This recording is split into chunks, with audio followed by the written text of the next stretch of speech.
Two coaches just looked at Cleveland and said no, not because of Shedeur, but because of what they saw behind closed doors. And what's coming next for the Browns? It could change everything. Yeah, this dude. It's stated here, Ravens Director of Football Strategy Assistant Quarterbacks Coach Daniel Stern is leaving Baltimore to accept a job with the Seattle Seahawks, possibly as their pass game strategist, but he is off to Seattle, possibly, as their pass game. Now, look, people in the comments thought he was Browns bound. Guess he decided to go full Pacific Northwestern. Everybody thought he was going to the Browns. So this is the report here, man. Here's one of my favorite storylines of the NFL season. So we mentioned that Shedeur Sanders in Colorado, they're not having a good season. And I said it's probably because Shedeur is not coaching his boy Shedeur for the first time in a very long time. There is an opposite side of that. Okay, Shedeur Sanders probably was as well equipped a quarterback to start day one in the NFL because of what I just explained. At Colorado, at Jackson State, and at the high school level, he got so many reps under his dad because his dad was going to play his boy. It probably made Shedeur this very unique recruit, talent, NFL prospect that allowed him to be a couple steps ahead of every level of football he played. The Cleveland Browns are 2-7 this year. Their head coach, Kevin Stefanski, if you have not had a chance to watch any of his press conferences pre or after the Cleveland Browns usually lose, he has put his foot in the sand. He will not play Shedeur Sanders. He is riding it out with Dylan Gabriel.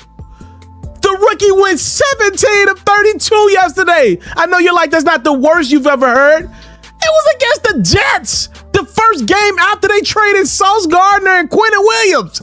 He's terrible. The Browns are terrible. Stefanski's going to lose his job. He's going to lose his job. And it feels like, this is just me speaking, he's cool with losing his job as long as it doesn't mean he loses his job the Shedeur Sanders way, the Shedeur Sanders way. Shedeur plays well. Now everybody's going to be like, bruh, we told you so. Deion's going to go to that microphone at Colorado and say, I told y'all my boy can play. The Cleveland Browns owner's going to be like, why didn't you put this dude in earlier? Shedeur Sanders just watched two coaches refuse Cleveland Browns jobs in the same week. And while he hasn't made an official statement, the message he's sending behind the scenes is loud and clear. Daniel Stern, the Ravens' 25-year-old offensive genius who Cleveland media swore was already hired, chose Seattle instead. Then Charles Bullan, the Giants' defensive coordinator everyone expected to join Cleveland, withdrew his name and took a contract extension to stay in New York. Both coaches were supposed to be part of building around Shedeur after his Pro Bowl season. Both said, no thanks.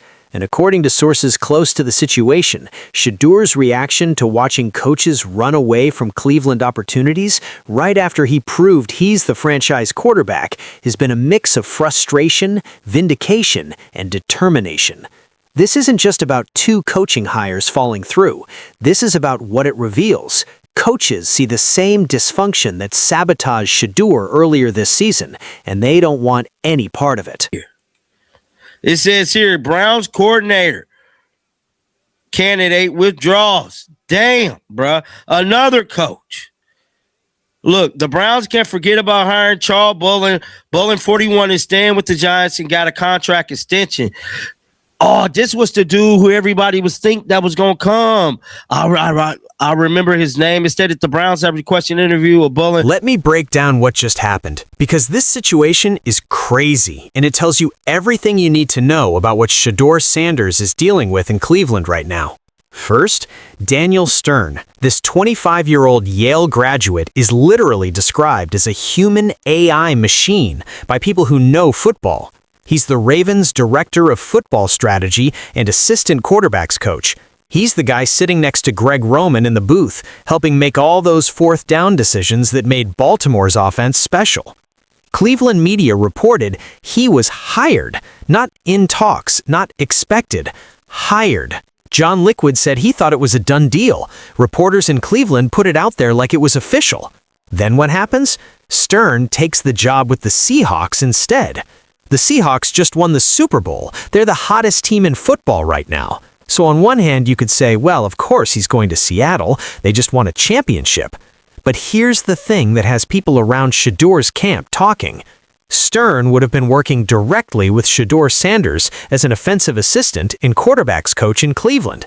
He would have been part of building the offense around a Pro Bowl rookie quarterback who just threw for 360-plus yards and made history. Why would he turn that down? And more importantly, why did Cleveland media report he was already hired when clearly the deal was never done? Now let's talk about Charles Bullan, the Giants' defensive coordinator. Cleveland requested an interview with him. He was a candidate to replace Jim Schwartz as defensive coordinator. What does Bullan do? He withdraws his name from consideration and takes a contract extension to stay with the Giants. Think about that.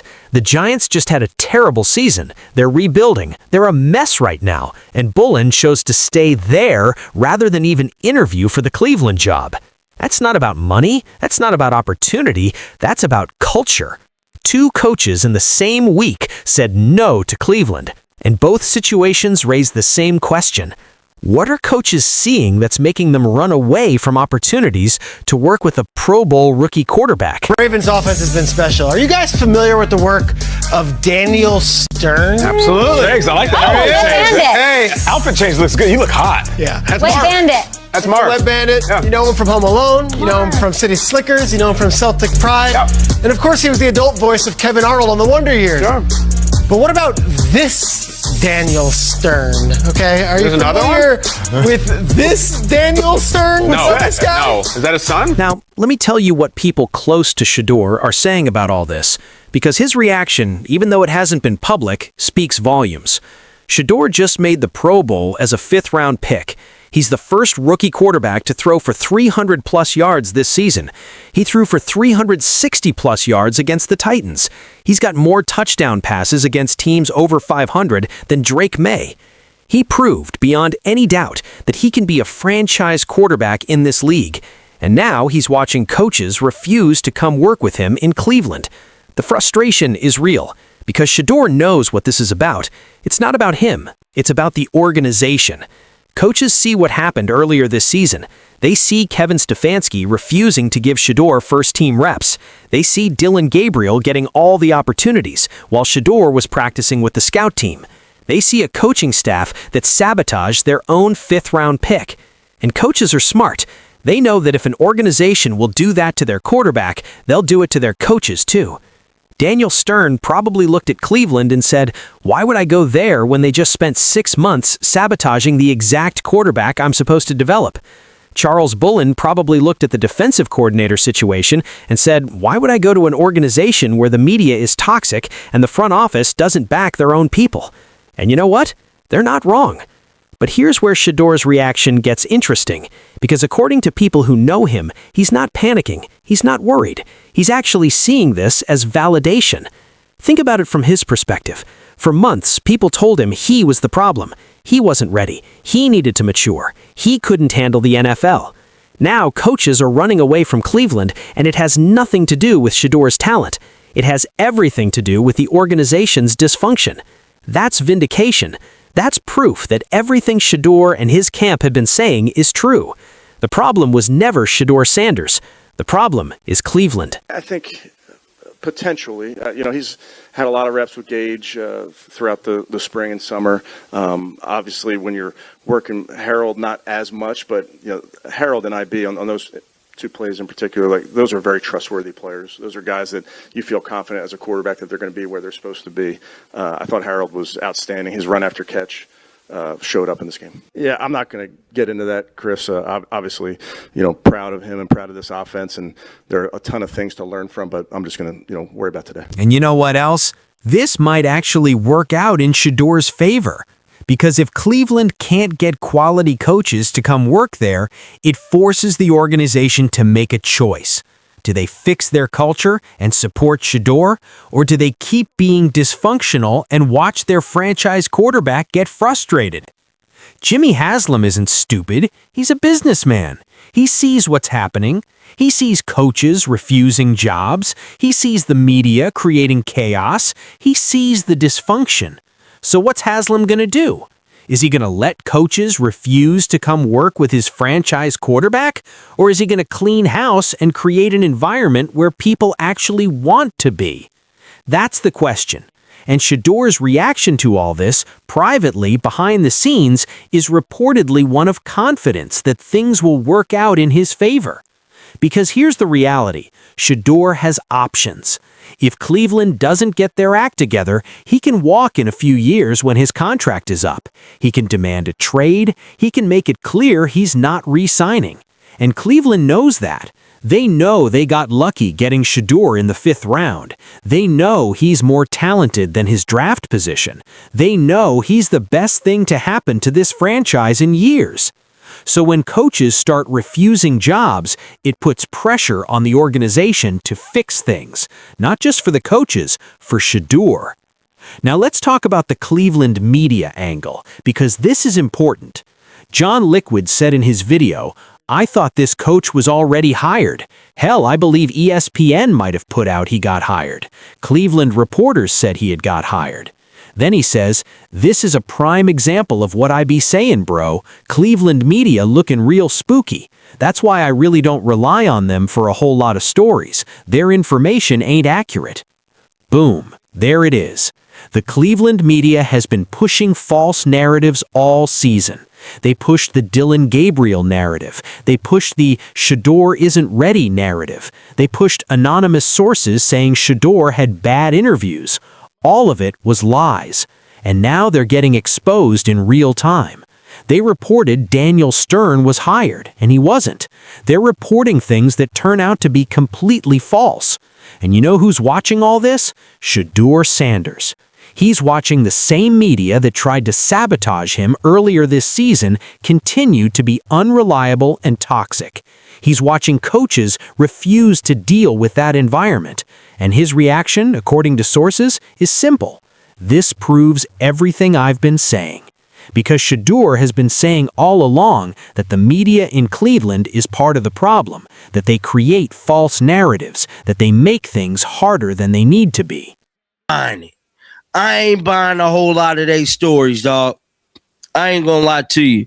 But now it look like there's 2 coaches that has withdrew from the Cleveland Browns search. Daniel Stern, and now the Giants defensive coordinator has pulled his name out the bucket, just like Grant Udinski. This sounds like that Grant Udinski situation. I don't know, man. I might have to go live, bro. We might have to have some dialogue. Now coaches are literally choosing to work for worse teams rather than deal with Cleveland's media circus. That tells you everything. The Giants are in dumpster fire right now. They're rebuilding. They have no quarterback. They have no clear direction. And Charles Bullan chose to stay there rather than come to Cleveland to work with a Pro Bowl rookie quarterback. Why? Because working with Shedeur Sanders isn't the problem. Working in Cleveland is the problem. The organization is dysfunctional. The media is toxic. The culture is broken. And Shedeur's reaction to watching all this play out is reportedly a mix of frustration and determination. Frustration because he knows he can't control what the organization does. He can't force coaches to come to Cleveland. He can't fix the media environment. But determination because he knows he can control what happens on the field. And if he keeps balling out, if he keeps proving he's a franchise quarterback, eventually the organization will have to fix things around him. Because here's the truth. Cleveland needs Shedeur more than Shedeur needs Cleveland. The Browns haven't had a franchise quarterback in decades. They've been through 30-plus starting quarterbacks since they came back in 1999. Shedeur is their best shot at stability at the position in a generation. So if coaches are refusing jobs, if the media is toxic, if the organization is dysfunctional, that's Cleveland's problem to fix, not Shedeur's. And Shedeur's camp is making that very clear behind the scenes. They're not panicking. They're not worried.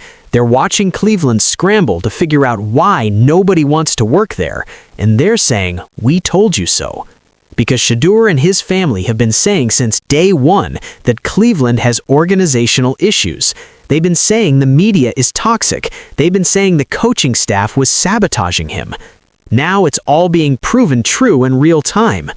Daniel Stern chose Seattle over Cleveland. Charles Bullan withdrew from consideration. The media got exposed for reporting false information. Everything Shedeur's camp has been saying is getting validated. And you know what? That puts Shedeur in a position of power, because now Cleveland has to come to him and say, "What do you need? What can we do to make this work?" They can't just keep being dysfunctional and expect Shedeur to carry them. They have to fix the culture. They have to support him. They have to create an environment where quality coaches actually want to work. Otherwise, Shedeur will walk, and Cleveland knows it. So when you see these reports of coaches refusing jobs, don't panic. Don't worry about Shedeur. This is actually good for Shedeur because it exposes the real problem and it forces Cleveland to address it. The problem was never Shedeur Sanders. The problem is the Cleveland Browns organization. And now everybody can see it. So here's what I want to know from you. Do you think Cleveland will get their act together and build around Shedeur? Or will more coaches keep refusing jobs because they see the dysfunction? Drop your thoughts in the comments because this situation is far from over. And if you made it this far, you already know what's up. Hit that subscribe button and turn on notifications because when Cleveland either fixes their culture or loses Shedeur Sanders, and one of those is going to happen, you're going to want to be here for every moment. 2 coaches said no to Cleveland this week, but Shedeur Sanders is still saying yes to being great. Let's see how long Cleveland can keep him. I'll catch you in the next one.